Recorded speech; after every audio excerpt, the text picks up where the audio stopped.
अस्सलामुअलैकुम। Programme night addition में हम आपको खुशामदीद कहते हैं। नाजरीन, बिजली जितनी महंगी उतनी ही मुफ्त। जी, ये एक ख्वाब नहीं है बल्कि हकीकत है कि आज के इस महंगे तरीन दौर में भी जब एक एक लाइट और पंखा चलाने पर भी सार्फिन को हज़ारों रुपए के बिल्स आ रहे हैं, तब पावर डिवीज़न समेत मुख्तलिफ सरकारी अफसरान और मुलाजमीन अरबों रुपए की मुफ्त बिजली इंजॉय कर रहे हैं, जिसका बिल देने वाले अब सवाल पूछने लगे हैं। हाजिर सर्विस तो हाजिर सर्विस, बिजली कंपनियों के रिटायर्ड मुलाजमीन भी मुफ्त बिजली की मरात उन्हें मिलती हैं और इसका सारा बोझ मुल्की ख़जाने पर पड़ता है जो पहले ही खाली है। इसके लिए इनकी जो शाह खर्चियाँ हैं, इनको बिलों की मद में आवाम की जेब से निकाला जाता है। पावर डिवीज़न ज़राए से होशरुबा एक डेटा सामने आया है कि सरकारी बिजली कंपनियों के अफसरान और मुलाजमीन को सालाना 13 अरब रुपए की बिजली फ्री ऑफ कॉस्ट फराम की जाती है। ज़राए के मुताबिक हाजिर सर्विस 1 से 4 के ग्रेड मुलाजमीन को 100 यूनिट, जबकि रिटायर्ड होने वालों को 50 यूनिट माहाना फ्री के मिलते हैं। 5 से 10 ग्रेड के हाजिर सर्विस मुलाजमीन को 150 यूनिट बिजली मुफ्त दी जाती है, जबकि 11 से 15वें स्केल के अफसरान को 200 यूनिट फ्री मिलते हैं। पावर डिवीज़न ज़राए ने मज़ीद ये इंकशाफ किया कि 70वें ग्रेड के अफसरान को 450 यूनिट, 18वें ग्रेड वाले को 600 यूनिट्स और 19वें ग्रेड वाले अफसरान को 1100 यूनिट्स फ्री जाते हैं। इसी तरह 21 और 22 ग्रेड वाले अफसरान 1300 यूनिट माहाना मुफ्त बिजली की सहूलत को एंजॉय कर रहे हैं। और फिर जो बोझ है किस पर डलता है? हम पर, आप पर, आम आवाम पर। अवामी एहतजाज देखते हुए निगरान हुकूमत ने पावर डिस्कोस के 70वें ग्रेड से ऊपर अफसरान को मुफ्त बिजली की फराहमी बंद करने का फ़ैसला किया है। लेकिन कमाल देखें, साथ ये भी फ़ैसला किया कि अब बिजली की यूनिट्स की जगह इन अफसरान को पैसे दिए जाएंगे। मतलब कि कान इधर से पकड़ें या उधर से पकड़ें, ख़जाने से ही सब कुछ जाना है। यानी बस तरीके वारदात बदलने जा रहे हैं। इसके साथ और बहुत सारे इदारों, ब्यूरोक्रेसी को भी मुफ्त मिलने वाली मरात और आसाइशों पर भी बहुत से सवालात जो हैं वो उठना शुरू हो गए हैं। अक़वाम मुत्तहिदा के तरक्याती प्रोग्राम और नेशनल ह्यूमन डेवलपमेंट की 2021 की एक मुश्तरका रिपोर्ट में बताया गया कि कैसे पाकिस्तान की जो अशराफिया है, ब्यूरोक्रेसी, सियासी कायदीन और अदलिया सिक्योरिटी इदारों को मिलने वाली मरात पाकिस्तान की मईशत पर 17 अरब डॉलर का बोझ डालते हैं। ये वो मरात और आसाइशें हैं जो तनख्वाह के अलावा मिलती हैं। इस रिपोर्ट के मुताबिक पाकिस्तान की इंतज़ामी मशीनरी में कई खामियाँ हैं, जिनको दूर करने के लिए मुख्तलिफ वक्तों में 29 कमीशन भी बनाए गए ताकि मुल्की जो अखराजात हैं ये कम हो सके। और हर आने वाली जो जमात होती है इक़्तिदार में, वो इसका दावा भी करती है कि मुल्की जो अखराजात हैं इनको कम किया जाएगा। लेकिन इन कमीशन की तवज्जो इंतज़ामी ढांचे में रिफॉर्म्स की बजाय पहले से ज़्यादा मरात देने पर हमेशा रही। शायद यही वजह है कि अवाम बिजली के ज़्यादा बिल आने पर आज सड़कों पर एहतजाज कर रहे हैं और साथ अफसरशाही को मिलने वाली जो मरात है इसके खात्मे का भी मुतालबा कर रहे हैं। अवाम के साथ सियासी जमातें भी मैदान में आना शुरू हो गई हैं। जमात इस्लामी ने मुल्क गिर एहतजाज की कॉल दी है, जबकि एमक्यूएम को खदशा है कि अवामी एहतजाज फसादात में बदल सकते हैं। क्या कहा उन्होंने, देखिए। एक पंखा और 4 बल्ब जलाने वालों के घर 40-40 हजार का बिल आ गया है। 2 सितंबर को कराची से लेकर चतराल तक इस जालिमाना फैसलों के खिलाफ पूरे मुल्क में इंशाअल्लाह ताला हड़ताल का हम ऐलान करते हैं। जिस तेजी से और जिस रफ्तार से बिजली की कीमतें और बिजली के बिल बढ़ रहे हैं, हमें इस बात का खदशा है एहतजाज कहीं फसादात में तब्दील ना हो जाए। अगर इक़दाम नहीं किए गए फौरी तौर पर, न सिर्फ हम उनके एहतजाज का हिस्सा बनने में मजबूर होंगे, बल्कि गुज़श्ता 30-35 साल से इस शहर के हकीकी अवामी नुमाइंदे की जिम्मेदारी की हैसियत से हमें खुद इस हवाले से किसी इक़दामात का ऐलान करना पड़ेगा। अब एमक्यूएम पाकिस्तान की तरफ से एहतजाज की बात पर मैं ये सोचने पर मजबूर हूँ कि क्या ये सब पीडीएम हुकूमत के मुश्किल फ़ैसलों की फसल नहीं है जो आज आवाम को आंसुओं के साथ काटना पड़ रही है। तब एमक्यूएम ने इख्तलाफ क्यों नहीं किया था? एमक्यूएम की तरह आज नून लीग के रहनुमा भी आवाम की हमदर्दियाँ समेटने की कोशिश कर रहे हैं कि महंगी बिजली और टैक्सेस की भरमार को वापस लिया जाए। ये आबिद शेर अली साहब ने ज़रा क्या कहा, ये ज़रा पहले सुनिए। 2 पंखे चलाने वाले और 1 मोटर चलाने वाले को 35,000 बिल आया। उसकी सैलरी 25,000 रुपया है। गैस का भी बिल आ रहा है, उसके ऊपर भी ओगरा ने टैरिफ बढ़ाने की समरी भेजी। गरीब लोगों पर छुरी चलेगी, 4-5 हजार रुपया बिल आएगा। 30 और 5 35 और बाकी दूसरे बिल लगा ले, 40,000 रुपए का बिल है। 15,000 रुपए का डेफिसिट है बीच में। कहाँ से पैसे देंगे? ग्रोसरी करनी है, खाना पीना है, अपनी माँ बाप का इलाज करवाना है, कहाँ से देंगे वो पैसे? नून लीग के तो क्या ही कहने। आबिद शेर अली साहब ये क्यों भूल रहे हैं कि ये तमाम मुश्किल फैसले उनके लीडर शहबाज शरीफ खुद अपने हाथों से करके गए हैं। अवाम आज सड़कों पर और वो खुद लंदन पहुंचे हुए हैं। खैर, अब पीडीएम हुकूमत तो घर चली गई है और इस वक्त मुल्क में निगरानों की हुकूमत है। क्या निगरान हुकूमत साबका हुकूमत के फैसलों का बोझ उठा पाएगी ऐसे वक्त में जब IMF मुआहदे की तलवार लटक रही है? आपने IMF के साथ जो शराइत हैं उनको पूरा भी करना है, तो निगरान हुकूमत ने कैसे आवाम को रिलीफ देना है? उनके हाथ में क्या है, क्या इख्तियारात हैं रिलीफ देने के हवाले से, क्या ऑप्शन हैं उनके पास? मैं बात करूँगी, मुझे माहिर मौशियात डॉक्टर इकरामुल हक साहब ज्वाइन कर रहे हैं। अस्सलाम वालेकुम, बहुत बहुत शुक्रिया डॉक्टर साहब आपका। डॉक्टर साहब, अब हर साल हम ये लोगों की शिकायत तो सुनते हैं, महंगाई की भी, बिजली महंगी होने की भी, लेकिन इस बार तो वाकई लोगों की बस हो गई है। जिस तरह लोग सड़कों पर निकल रहे हैं, वापडा के जो मुलाजमीन हैं उन पर तशद्दुद कर रहे हैं, बिजली के बिल जला रहे हैं और कह रहे हैं कि हमने बिल्स नहीं अदा करने हैं, हमारे पास पैसे नहीं, हम बिल कहाँ से अदा करें। तो ये सूरत हाल में निगरान हुकूमत का तो हमें तो यही समझ में आती है इनका तो कोई कसूर नहीं है। क्या ये पीडीएम के फैसलों का ही किया धरा है जो उन्होंने IMF के साथ मुआहदे किए? जी, यकीनी तौर पर ये आज की बात तो नहीं है। एनर्जी सेक्टर में जो हमारे बहरान है ये तो दिन ब दिन बढ़ना इसलिए था कि आपने देखा कि ये अब तकरीबन 2.7 ट्रिलियन का तो वहाँ पे सर्कुलर डेट है और से बिल्कुल बात दुरुस्त है कि ये अवाम के साथ इससे बड़ी ज्यादती नहीं हो सकती कि हम दूसरों की चोरी का, दूसरों की नाअहली का और बेजा टैक्सों का जो है वो खमियाजा भुगते हैं। ये किसी एक हुकूमत की बात नहीं है। आपको याद होगा जब मुशर्रफ के दौर के बाद पहली दफ़ा पीपल्स पार्टी को हुकूमत मिली थी तो यही हमारे खादमे आला साहब ने जाकर यादगार पाकिस्तान के नीचे खैमा लगाकर हाथ से पंखा जलते थे दावा किया। तो अब इनकी अपनी पॉलिसीज जो थी, फिर कितने अरसा ये खुद भी सेंटर में भी हुकूमत रही, पंजाब में भी रही, मगर क्या एनर्जी के मसले को क्या हमने महंगे फर्नेस ऑयल की बजाय रिन्यूएबल एनर्जी की तरफ कोई अल्लाह ताला ने हमें इतनी धूप दे रखी है, विंड दे रखी है। सिर्फ बातें इनकी होती हैं कि जब हम आएंगे इंकलाब। एक बड़ा फैक्टर यही है ना जो हमारा फ्यूल की मद में जो अखराजात हैं, आप फर्नेस ऑयल भी इम्पोर्ट करते हैं, आप कोयला भी इम्पोर्ट करते हैं और जाहिर है आपको पेमेंट भी डॉलर्स में करनी है जी। फिर IPPs को भी पेमेंट करनी है, फिर हमारे लाइन लॉसेस भी 20% से ज़्यादा है, रिकवरी भी हमारी माशाल्लाह है, और फिर ये सारा बोझ जो है जो लोग बिल देते हैं उन्हीं के ऊपर चोरी का भी पास ऑन हो जाता है। जो मुफ्त की बिजली इस्तेमाल करते हैं जिसका जिक्र आपने फरमाया वो भी हमें ही अदा करना है। तो ये आपने अभी फरमाया कि निगरान हुकूमत के पास अख्तियारात जो है वो इलेक्शन कराने के अलावा भी अब इन्होंने एक्सपेंड किए हैं। तो वो IMF के पास जा सकते हैं, कह सकते हैं कि जी देखिए हम यहाँ से तो जो टैक्सेस हैं ख़ास तौर पर बिजली के बिलों में सेल टैक्स है, इनकम टैक्स है, इसके अलावा फ्यूल एडजस्टमेंट चार्जेस के ऊपर फिर दोबारा से ये टैक्सेस रिपीट होते हैं। तो ये हम चाहते हैं कि या तो इनको फिक्स कर दे, बजाय बिल की अमाउंट की परसेंटेज हो। अब 18% सेल टैक्स है, वहाँ इनकम टैक्स भी लगा रखा है, फ्यूल एडजस्टमेंट चार्जेस और फिर बहुत सी लेवीज।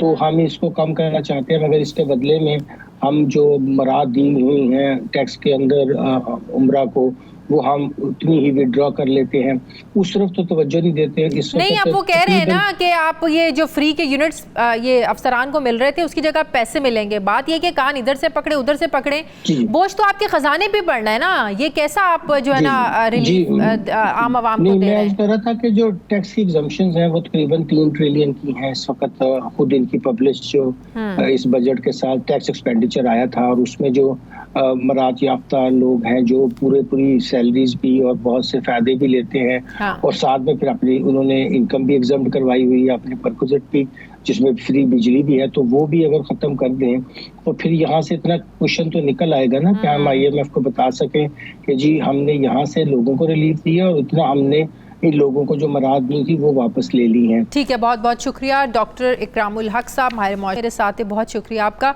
मुझे ब्रेक लेने नाज़रीन वापस आते हैं वक्फे के बाद।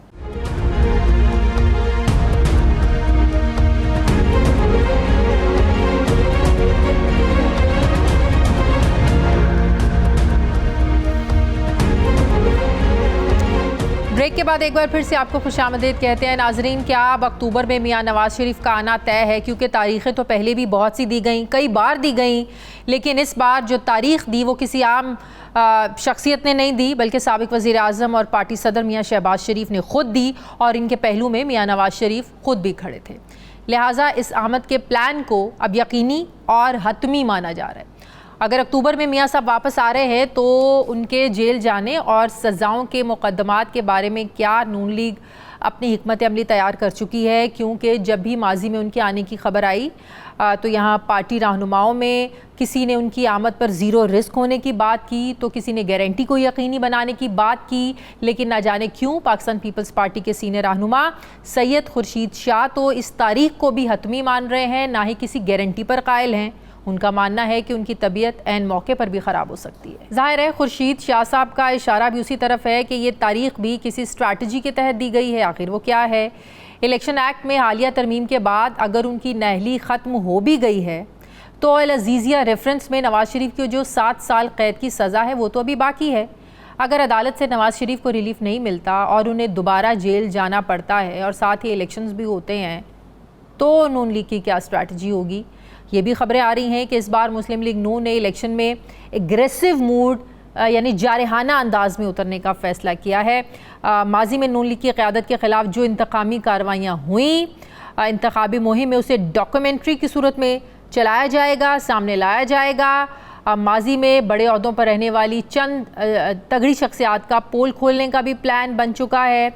ज़राए के मुताबिक इस एग्रेसिव कैंपेन को मरीम नवाज़ लीड करेंगी और बड़ी अहम शख्सियात की सीक्रेट ऑडियोज़ को भी सामने लाया जाएगा, उन्हें एक्सपोज किया जाएगा ताकि ये बताया जा सके कि नवाज शरीफ को इक़्तिदार से निकालने के लिए साजिश किसने की और कैसे की। मगर सवाल ये है कि मरीम नवाज़ पहले भी अपने जलसों में गैंग ऑफ 5 का जिक्र कर चुकी हैं, लेकिन इस बयानिए को इतना सराहा नहीं गया था क्योंकि जिन पर चेयरमैन PTI की हुकूमत लाने का इल्ज़ाम लगा था उन्हीं पर PDM हुकूमत को लाने का भी इल्ज़ाम है। इस जारहाना बयानिए के साथ नून लीग ने अपनी माजी की कारकर्दगी को फोकस करने का भी प्लान बनाया, लेकिन मसला ये है कि शहबाज शरीफ की क़यादत में PDM हुकूमत की 16 महीनों की जो कारकर्दगी है ये हमारे सामने है। लोग आज सड़कों पर हैं, तो ऐसे में नून लीग इलेक्शन में अपनी कारकर्दगी का जो बयानिया है वो क्या बनाएगी, कैसे बनाएगी, इसी पर मैं बात करूँगी। मुझे ज्वाइन कर रहे हैं मुस्लिम लीग नून के सीनियर रहनुमा मियाँ जावेद लतीफ़ साहब। अस्सलाम वालेकुम, बहुत बहुत शुक्रिया जावेद लतीफ़ साहब आपका। जावेद लतीफ़ साहब, क्या अब नवाज शरीफ साहब की वापसी वाकई हतमी है? क्योंकि बहुत से लोग अभी भी ये समझते हैं कि हालात को देखकर ये फ़ैसला वापस भी हो सकता है। शुक्रिया शाज़िया, मैंने जो थोड़ी गुफ्तगू आपकी सुनी है उसमें आपने ख़ास तौर पर ज़िक्र किया कि बयानिया कैसा बनाया जा रहा है और ये आपने ज़िक्र किया कि 16 माह की कारकर्दगी। ये मैं बारी बारी सब पे बात करूंगी ना जावेद लतीफ़ साहब, मैं बयानिए पे भी बात करूंगी, मैं क्या इलेक्शन कैंपेन में क्या आप लोग लेकर उतरेंगे उस पर भी बात करूंगी। ज़रा पहले नवाज शरीफ की वापसी पे बात कर लें, मैं सब चीज़ों पे बात करूंगी आपसे। अच्छा, वैसे मेरी गुजारिश शुरू में ही आपसे ये है कि आप किसी की बात मुकम्मल हो लेने दिया करें, फिर अगला आप सवाल करें, आपका हक है, मगर दूसरे को मौका ज़रूर दिया करें। जी प्लीज़। अब बात यह है कि जहाँ तक आपका ये कहना है कि नवाज शरीफ की वापसी की तारीख़ हतमी है, तो हतमी तारीख़ 2021 दिसंबर को भी हमने दी थी जी, मगर जब हमने ये जिक्र किया था तो उस वक्त के जो प्राइम मिनिस्टर थे उसने अपनी कैबिनेट का इजलास बुलाकर ये कहा कि नवाज शरीफ को लाने के लिए राह हमवार हो रही है और एक हैवी इन्वेस्टमेंट की जा रही है। तो फिर आपने ये देखा कि उस वक्त के जो ताकतवर हलके थे उन्होंने किस तरह रुकावटें खड़ी की और नवाज शरीफ को वापस ना आने दिया गया। आज भी ये कह रहा हूँ कि नवाज शरीफ बहुत पहले वापस आ रहे थे और 16 माह के अंदर भी वापस आ रहे थे, मगर उस वक्त भी जो पिछले प्राइम मिनिस्टर को सहूलतकारी मैसर थी वो रही और जिसकी बिना पे नवाज शरीफ के रास्ते में, वापसी के रास्ते में रुकावटें खड़ी कर दी गई। मगर अब जो फ़ैसला हमने किया है वो यकीनन रुकावटें कोई खड़ी हों, कोई बरूदी सुरंगें बिछाए ना बिछाए, मगर हम हर दो शक्ल में पाकिस्तान आना इसलिए ज़रूरी है कि पाकिस्तान के लिए जो कुर्बानियाँ नवाज शरीफ ने ख़ास तौर पर 27 साल में दी, आज पाकिस्तान के हालात का तकाजा है कि नवाज शरीफ के बगैर मुमकिन नहीं है कि इन हालात से निकला जा सके।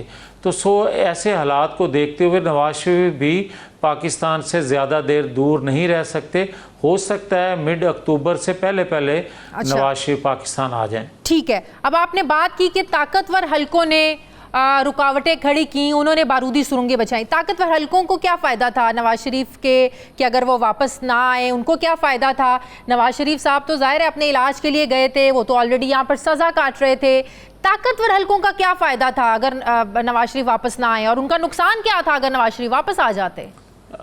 अब अगर आपको फिर आप भूल रही हैं तो वो अलग बात है, और अगर दानिस्ता ये सवाल कर रही हैं तो उसका जवाब दे देता हूँ।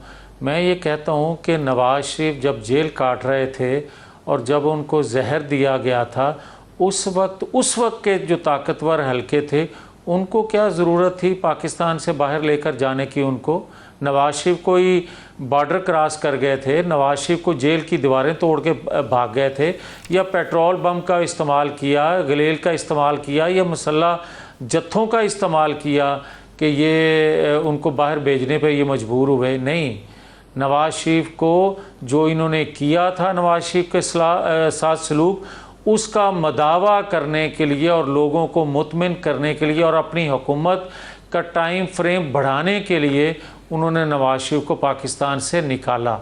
अब जो सवाल आपका है दूसरा कि नवाज शरीफ को बाहर रखने के लिए उनको क्या ज़रूरत है, मैं आज की बात नहीं कर रहा, मैं 15-16 माह के पहले जो 8 माह हैं मैं उनकी बात कर रहा हूँ कि हम जब कहते थे कि सहूलतकारी मैसर है अदारों में बैठे लोगों की तरफ से चंद एक जो हैं, तो क्या 9-10 मई का जो वाक़या पेश आया उस पर जो ख़ुद एहतसाबी एक अदारे ने की, तो उसमें कितने लोगों को जो हाजिर सर्विस थे उनको सज़ा दी गई जो सहूलतकारी दे रहे थे? तो क्या हमने फिर गलत किया था? आज भी हम कहते हैं कि एक दूसरा अदारा तो जिसने खुद एहतसाबी नहीं की अभी तक, उसमें से बहुत से लोग हैं जो आज भी सहूलतकारी या उसके फैसले ऐसे दिए जा रहे हैं जिससे उसको फ़ायदा दिया जा रहा है, और उन फैसलों से तासर ये दिया जा रहा है कि जैसे नवाज शरीफ के रास्ते में आज भी रुकावटें खड़ी हैं और नवाज शरीफ की मकबूलियत की बजाय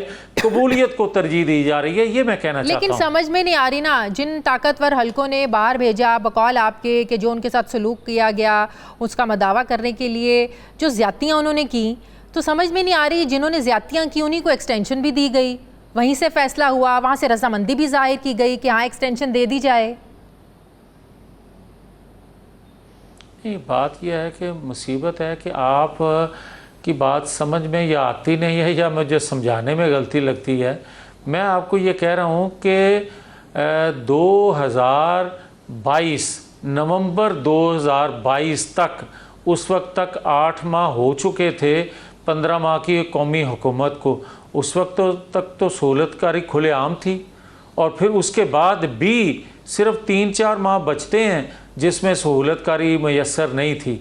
तो मुझे ये बताएं कि मैं किससे सवाल फिर करूं कि वो क्यों सहूलतकारी कर रहे थे और क्यों एक्सटेंशन उस वक्त ली गई या दी गई। हाँ, ये बात दुरुस्त है कि मुस्लिम लीग की जो मकामी क़यादत थी नवाज शरीफ के जलावतन होने के बाद या नवाज शरीफ के पाकिस्तान बाहर बैठे होने पर, जिन्होंने उस वक्त एक्सटेंशन देने पर रजामंदी ज़ाहिर की, नवाज शरीफ का हतमी फ़ैसला नहीं था।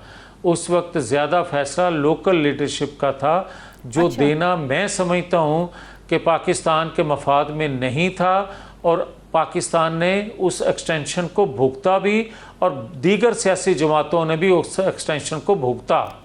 लोकल लीडरशिप में ज़ाहिर है यहाँ पर तो शहबाज शरीफ साहब ही सारे चीज़ों को सब जो मसाइल थे उनको देख भी रहे थे, पार्टी भी चला रहे थे, तो इसका मतलब है इस चीज़ में डिफरेंस था, इस फैसले में डिफरेंस था नवाज शरीफ और शहबाज शरीफ के बीच में। मैंने आपसे कहा कि तमाम पॉलिटिकल फोर्सेस जो हैं बशमूल अदारे जो थे, उन्होंने उस एक्सटेंशन दी जाने वाली को भुगता, रियासत ने भुगता, नवाज शरीफ ने हतमी फ़ैसला नहीं किया था। ये मैं आपसे कह रहा हूँ। नहीं, आपने साथ ये भी कहा ना कि यहाँ की जो लोकल लीडरशिप थी उसने ये फैसला किया, आपने ये भी कहा है।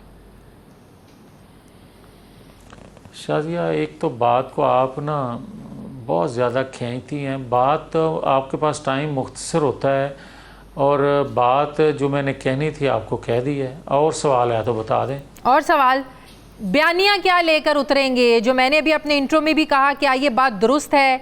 सख्त और जारहाना किस्म का बयानिया अपनाएंगी मरीम नवाज साहिबा? जिन ज़्यादतियों का आप भी जिक्र कर रहे हैं, जिस गैंग ऑफ 5 का वो जिक्र करती रही हैं, क्या वाकई जलसों में डॉक्यूमेंट्रीज चलाई जाएंगी, एक्सपोज किया जाएगा इन लोगों को? मैं सारी कौम के लिए और पाकिस्तान के तमाम सियासी जमातों के लिए ये बात करता हूँ। ये सिर्फ मेरी ज़रूरत या मुस्लिम लीग की ज़रूरत नहीं है। बात यह है कि 2017 में क्या पूरी दुनिया को नज़र नहीं आ रहा, और क्या उन 5 किरदारों ने इतराफ़ जुर्म नहीं किया कि उस वक्त दबाव में लाकर फ़ैसले लिए गए और फ़ैसला देने वालों ने फ़ैसले दिए? और क्या नवाज शरीफ का कोई गुनाह था? मगर एक आलमी साजिश भी थी और पाकिस्तान के अंदर कुछ ऐसी शख्सियात थीं जिनको नवाज शरीफ से इंतकाम लेना था। उन्होंने सब ने मिल के एक पेज बनाया और पाकिस्तान की तबाही कर दी नवाज शरीफ से इंतकाम लेते लेते। और आज अगर तमाम के तमाम वो किरदार इतराफ़ भी कर रहे हों, सबूत भी मिल रहे हों, और उसके बावजूद भी हम खामोश रहें, तो वो तसलसल भी जारी रहे। कि आज फैसले कुछ ऐसे नज़र आपको आ नहीं रहे कि 9-10 मई के जो मुजरम हैं उनको सहूलत दी जाती है? क्या आज भी फैसलों से आपको नज़र नहीं आता कि ये कौमी मफाद में फ़ैसले नहीं हैं, इंसाफ के तकाजे पूरे नहीं किए जा रहे? और आप ये हमें सवाल करती हैं जब कि नवाज शरीफ आएंगे तो क्या जेल का सामना करेंगे? भाई जेल से तो उसको डराएं जिन्होंने जेल काटी ना हो। बहुत बहुत शुक्रिया। मुस्लिम लीग नून के सीमा मियां जावेद लतीफ़ साहब मेरे साथ थे, बहुत शुक्रिया आपका। मुझे ब्रेक लेनी है नाज़रीन, वापस आते हैं वक्फे के बाद।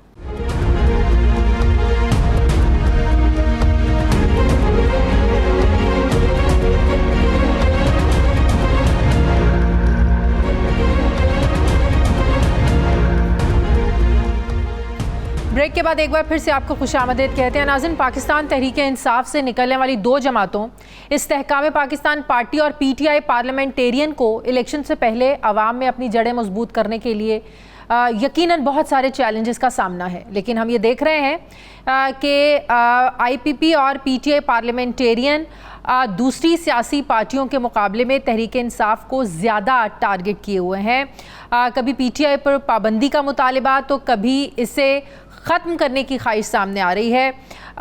बिजली के भारी बिलों ने आवाम को फाकों पर मजबूर कर दिया। इस्तेहकाम पाकिस्तान पार्टी अपने मंशूर में 300 यूनिट तक फ्री बिजली देने का ऐलान भी कर चुकी है। क्या इसे सिर्फ सुहाने ख्वाब समझा जाए कि ये दिखाकर PTI की आवाम में मजबूत जड़ों को इस्तेहकाम पाकिस्तान पार्टी हिला सकती है?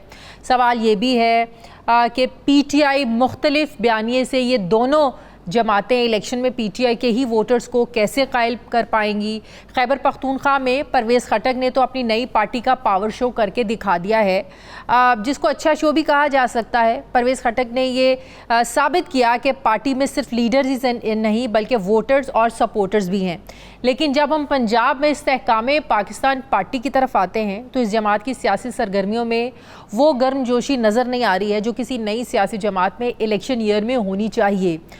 यानी इस्तेहकाम पाकिस्तान पार्टी गाहे बगाहे पार्टी में शामिल होने वाले नए चेहरों यानी रहनुमाओं की रहनुमाई तो करती रहती है, लेकिन अभी तक कोई बड़ा जलसा नहीं कर पाए, ना ही उस तरीके से अपने सपोर्टर्स को सामने लेकर आए हैं। नाजरीन, पाकिस्तान में ये रिवायत है कि हुक्मरान कब तख्त से तख्ते पर पहुंच जाए ये पता ही नहीं चलता। एक दूसरे के खिलाफ इस्तेमाल होने वाली सियासी जमातों को टिशू पेपर की तरह फेंका नहीं जाएगा, इस बात की भी यहाँ पर कोई गारंटी नहीं है हमारे मुल्क में, क्योंकि यहाँ सियासी जमातों को डील के बाद ढील मिलते भी देर नहीं लगती है।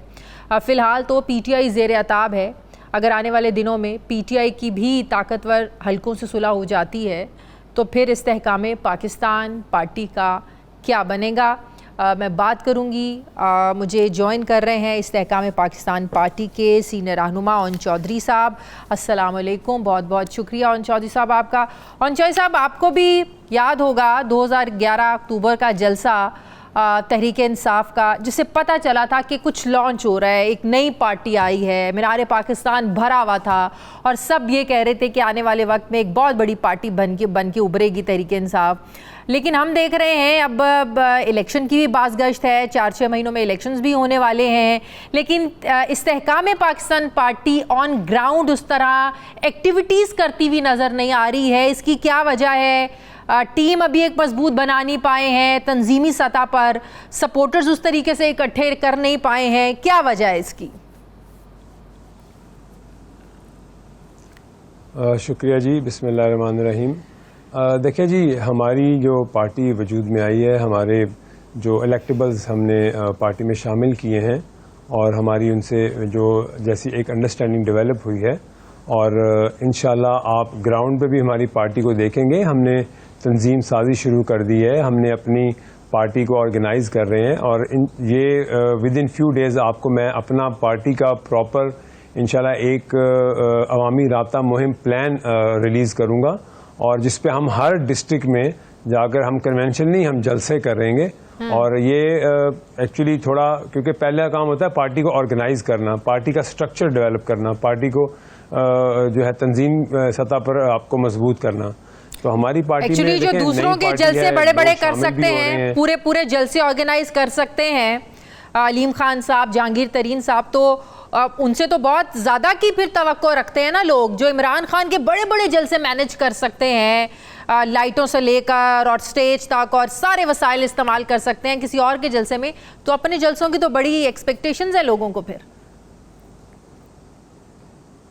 चलें, ये बहुत शुक्रिया, आपने खुद ही कह दिया और अल्लाह पाक का बड़ा करम है ये, और अल्लाह ताला अपना करम रखे ऐसे, और आप देखेंगे कि अल्लाह के फजल से हम पार्टी में वही रंग लेके आएंगे, वैसी ही सियासत हम आगे करेंगे, पुरअमन सियासत, नफ़रत की सियासत नहीं, एक इस्तेहकाम की सियासत को आगे लेके आएंगे, नफ़रतों की सियासत को ख़त्म करेंगे और उससे आपको वो इंशाल्लाह उसका एक पॉजिटिव रिजल्ट मिलेगा। वो जलसे तो हमने किए, दिलो जान से किए, और आज आपने उनको अपने प्रोग्राम में हाईलाइट भी कर दिया इन बातों को। मेरे मुंह से कहना और बात थी, लेकिन आप देखिएगा पार्टी भी ऑर्गेनाइज करेंगे, अवाम में भी जाएंगे, अवाम के दुख दर्द को भी समझते हैं, अवाम जैसे जिन हालात से गुजर रही है, और ये आसान काम नहीं है जिन हालात में पाकिस्तान है, लेकिन हमारी कोशिश है जो हम अपने मैनिफेस्टो में जो हमने रखा है और जो हम आवाम की बेहतरी और फलाह के लिए कर सकेंगे वो करेंगे इंशाल्लाह। और आपको पता है कि हमारे चेयरमैन साहब की एक मौजूदा हालात को देखते हुए क्या एक्स्ट्राऑर्डिनरी नहीं आप लोगों की पार्टी कर सकती है? आपको पता है मौजूदा हालात क्या है, महंगाई कहाँ पर है, फिर खास तौर पर जो बिजली इतनी महंगी हो गई है, लोग सिविल नाफरमानी पर मजबूर हो गए हैं, लोग अपने जेवर बेचकर बिल देने पर मजबूर हो गए। तो ऐसी सूरत में अवाम एक्सपेक्ट करते हैं कि कोई उनके लिए कुछ एक्स्ट्राऑर्डिनरी करे।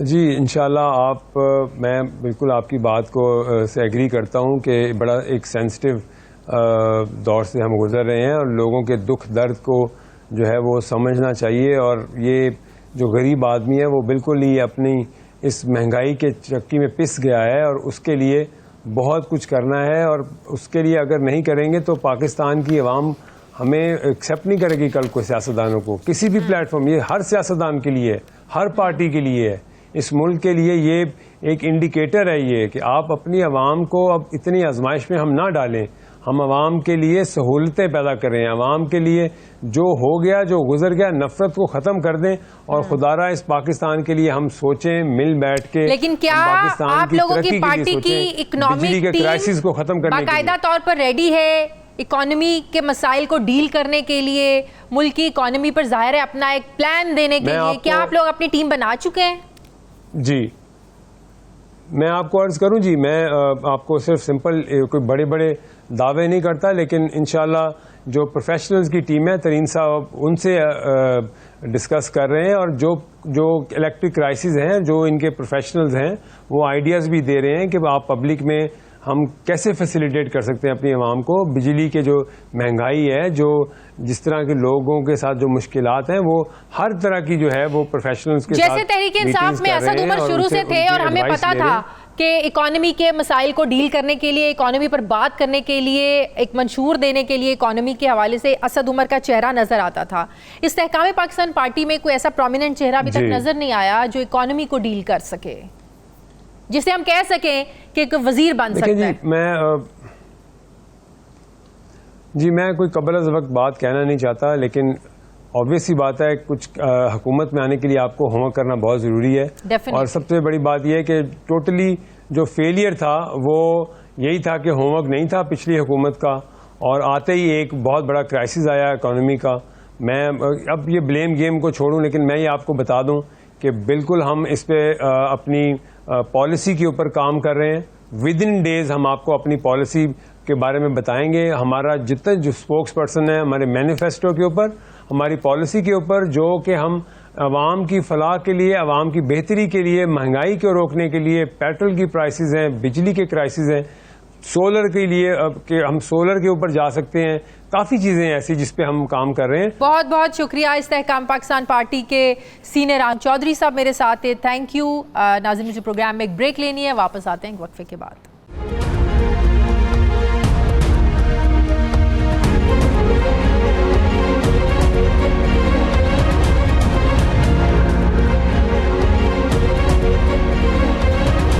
ब्रेक के बाद एक बार फिर से आपको खुशामदीद कहते हैं। नाज़रीन, पाकिस्तान और अफगानिस्तान की बॉर्डर बेल्ट वाले इलाकों में तहरीक तालिबान पाकिस्तान के दहशतगर्द ग्रुपों और दाइश के ग्रुप खरासान के हाथ नेटो के ख़तरनाक हथियार चढ़ गए हैं, और वो इन हथियारों के साथ अफगानिस्तान के साथ साथ पाकिस्तान के लिए भी बहुत बड़ा ख़तरा बन सकते हैं।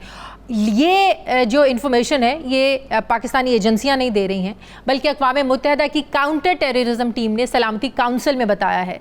चंद रोज़ पहले पाकिस्तानी हसास इदारों ने भी एक ऐसी ही रिपोर्ट के तनाजुर में ऐसे ही खदशात का इजहार किया था, जिसको अफगानिस्तान की तालिबान हुकूमत ने मानने से इनकार करते हुए कहा था कि ये कार्रवाइयाँ पाकिस्तान के अंदर से ही हो रही हैं और TTP के दहशतगर्दों का अफगानिस्तान में कोई वजूद नहीं है।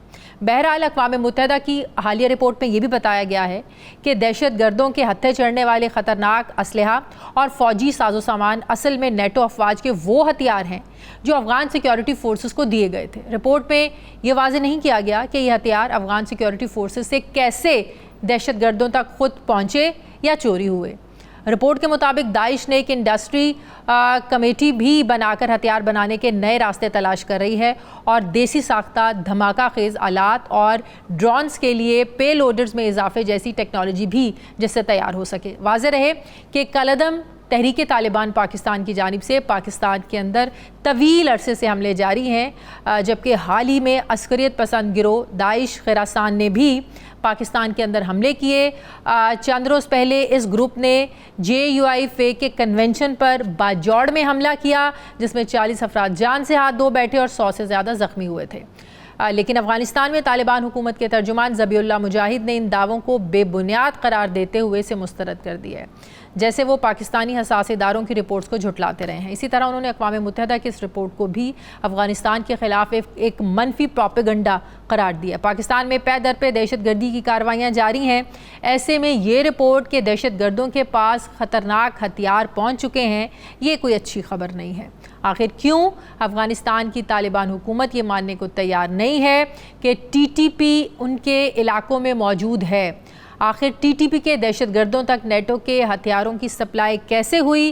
क्या पाकिस्तानी अफवाज को TTP के लिए अफ़गानिस्तान के कबायली इलाकों में ख़ुद ऑपरेशन करना होंगे? मैं बात करूँगी, मुझे ज्वाइन कर रहे हैं अफ़गानिस्तान में पाकिस्तान के साबिक़ सफ़ीर अयाज़ वज़ीर साहब। अस्सलाम वालेकुम। बहुत बहुत शुक्रिया अयाज़ वज़ीर साहब आपका। अयाज़ वज़ीर साहब, अक़वाम मुत्तहिदा की ये जो रीसेंट रिपोर्ट है कि दहशतगर्दों के हाथ नेटो अफवाज के वो हथियार लग चुके हैं जो ख़ुद उन्होंने अफ़गान सिक्योरिटी फोर्सेस को दिए थे, ये कितना ख़तरनाक सारी सूरत हाल है? देखिए, खतरनाक सूरत हाल तो हर सूरत में है, खा उसको नेटो वाले हथियार मिले या कहीं और से हथियार मिले। हमें जिस मुश्किल का सामना है, हमें उसको हल करने की, उसकी कोई तरकीब निकालने की तरफ सोचना चाहिए। इसमें पंचना कि इसको नेटो वाले हथियार मिले या जैसे अफगानिस्तान भी तो एक एंगल पेश कर रहा है, वो कहता है कि नेटो के कई कंटेनर कराची में गुम हो गए, तो हो सकता है ये उनमें से निकले हो। बहरहाल इसमें नहीं जाते। इसमें ये मेरा ख्याल है बहस करना फजूल है कि उनको हथियार कहाँ से मिलते हैं। दाइश को सीरिया में, इराक में असला कहाँ से मिलता था। इन ऐसे ग्रुपों के पीछे जाहिर बातें बड़ी बड़ी ताकतें होती है, वो किसी तरह उनको असला पहुंचाते हैं, खा वो अमेरिका का चौड़ा हुआ अफगानिस्तान में हो या किसी और मुल्क में हो, या अपने घर से लाके नाम यही डाले कि जी ये तो वो असला है। असली बात यह है कि यह मसला हमें दरपेश है, इसका हल कैसे ढूंढा जाए। सिर्फ ये इल्जाम लगाना कि वो अफगानिस्तान में रहते हैं ये भी काफी नहीं है। मैं ये नहीं कहता अफगानिस्तान में नहीं रहते, सारी दुनिया कहती है कि अफगानिस्तान के अंदर उसके लिए सेफ हेवन्स हैं, और हर एक दहशतगर्द तंजीम के लिए अगर सेफ हेवन्स ना हो तो उनका वजूद बाकी रहना मुश्किल हो जाता है। इसमें तो शक की गुंजाइश नहीं है। सेफ हेवन है, कोई माने या ना माने, अब उसको कैसे कमजोर किया जाए। तो अफगान तालिबान इसे मानने से क्यों इनकारी हैं?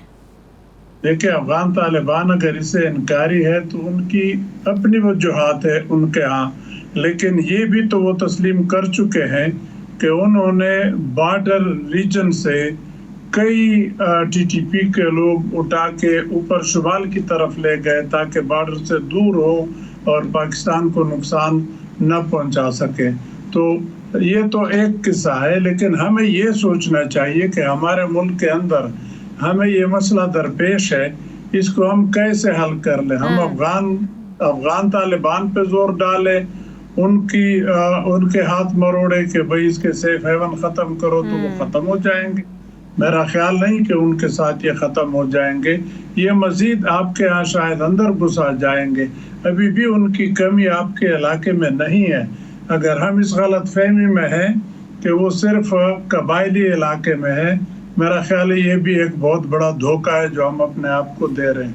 वो तकरीबन, जो मेरा असेसमेंट है, वो तकरीबन सारे मुल्क में फैले हुए हैं, लेकिन कब हमला करेंगे, कैसे करेंगे, जाहिर बात है वो भी अपने वक्त का इंतजार करते हैं, लेकिन उसका हमें मिल बैठ के उन लोगों से मशवरा करना चाहिए जिन पे ये मुसीबत गुजरी है कि इसका हल कैसे ढूंढा जा सकता है। अगर ताकत के जरिए इसका हल हो सकता तो मेरा ख्याल है कबायली इलाके में हमने सारे मिलिट्री ऑपरेशन बशमूल ज़रब अज़ब कर लिए, फाटा का इंट से इंट बजा दिया, ये भी कह दिया कि इनको खत्म कर लिया या भगा दिया, फिर अब ये दोबारा मुसीबत खड़ी हो गई है। तो आपका मतलब ये है कि माजी में जो ऑपरेशन किए गए कबायली इलाकों में, ऑपरेशन या ताकत का इस्तेमाल इसका हल नहीं है। लेकिन अगर मुज़ाकरात भी हल है तो मुज़ाकरात के लिए भी तो यहाँ से लोग जाते रहे हैं, जिरगे जाते रहे हैं, मुज़ाकरात भी तो हल नहीं निकला इसका। देखिए, दोनों तरीकों को मैं कहता हूँ मर्ज करना होगा। ताकत भी आपको इस्तेमाल करना होगा अपने डिफेंस के लिए और उनके साथ बात भी चलानी होगी, लेकिन बातचीत उन लोगों के जरिए चलाएं जो बातचीत उनके साथ करना, उनका तरीका, उनके रस्म व रिवाज, ये सारा सब कुछ जानता हो।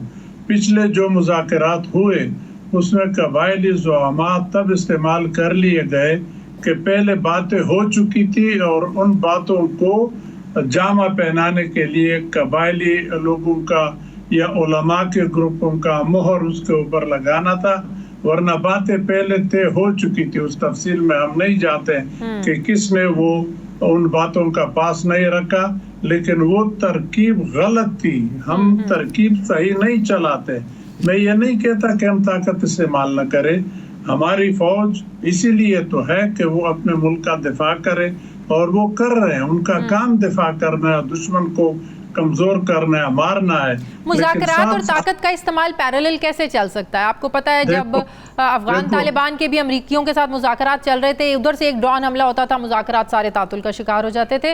मुज़ाकरात और ताकत का इस्तेमाल आप कैसे पैरेलल आप चला सकते हैं? देखिए, वो तो आप अपनी बात का खुद ही जवाब आपने तलाश कर लिया कि दोहा के मुज़ाकरात तो सिर्फ 2 दिन नहीं हुए थे, वो कितने लंबे अरसे तक चलते रहे और उतने लंबे अरसे तक अमेरिका और अफगान तालिबान की जंगबंदी भी नहीं हुई थी। वो भी चल रहे थे, एक दूसरे को मार भी रहे थे और दोहा में मुज़ाकरात भी हो रहे थे। लेकिन आप उससे ये सबक सीख लें कि अमेरिका ने अफगानिस्तान में तालिबान अपने दोहा में अफगानिस्तान के साथ मुज़ाकरात के लिए किसको आगे किया? इतने ढेर सारे अमेरिकन हैं, मिलियन के कितनी आबादी है अमेरिका की, उनमें 100% अमेरिकन या ओरिजिनल अमेरिकन नहीं मिला। उन्होंने खलीलजाद को आगे कर दिया। उसको क्यों आगे कर लिया? सलमे खलीलजाद ओरिजिनली अफगान था, उनके कस्टम, उनके रिवाज, उनका तौर तरीका जानता था, तो इसलिए वो मुज़ाकरात कामयाब हुए। आप वो लोग भेजते हैं जो तालिबान के तौर तरीके को नहीं जानते, वो ताकत को उधर भी इस्तेमाल करना चाहते हैं। हर जगह आप ताकत के जरिए काम नहीं कर सकते। बॉर्डर में बेशक ताकत इस्तेमाल करें, जहाँ जहाँ आपको जरूरत है, आपको मार पड़ती है, आपने अपना दिफा करना है, दुश्मन को कमजोर सही। अयाज वजीर साहब, जिस तरह आप कह रहे हैं कि सिर्फ कबायली इलाकों तक अब ये महदूद नहीं है, पूरे मुल्क में फैल चुके हैं, तो बड़ी अलार्मिंग सिचुएशन है। इस वक्त तो मुल्क में कोई इलेक्टेड हुकूमत भी नहीं है, निगरान हुकूमत का सेटअप चल रहा है, इलेक्शंस का दूर दूर तक पता नहीं है, तो कौन इस सारे प्रोसेस को आगे बढ़ाए? देखिए, इस निगरान हुकूमत को भी बहुत वसी इख्तियारात दिए गए हैं। वो पिछले इंटरिम गवर्नमेंट्स की तरह नहीं है, इनके पास इख्तियारात है, वो इख्तियारात इस्तेमाल कर ले। इस पर कोई भी एतराज नहीं करेगा अगर वो पॉजिटिव स्टेप ले। काकड़ साहब बलूचिस्तान के हैं, प्राइम मिनिस्टर साहब जो इंटरिम है, वो इस मसले को मेरा ख्याल है बेहतर जानते हैं, तो वो ऐसे एक्शन ले, ऐसे लोग इन्वॉल्व कर ले जो इस मसले को हल करना जानते हैं, कोशिश कर ले। हल ना हुआ तो बैक टू स्क्वायर वन, तो हर हालत में हम अपना दिफा करेंगे, लड़ेंगे, लेकिन सही लोग इन्वॉल्व करें। सही, बहुत बहुत शुक्रिया। अयाज वजीर साहब मेरे साथ थे। प्रोग्राम का वक्त नाज़रीन, फीडबैक ज़रूर दें, अपना ख्याल रखें, मुझे इजाज़त दें, अल्लाह हाफ़िज़।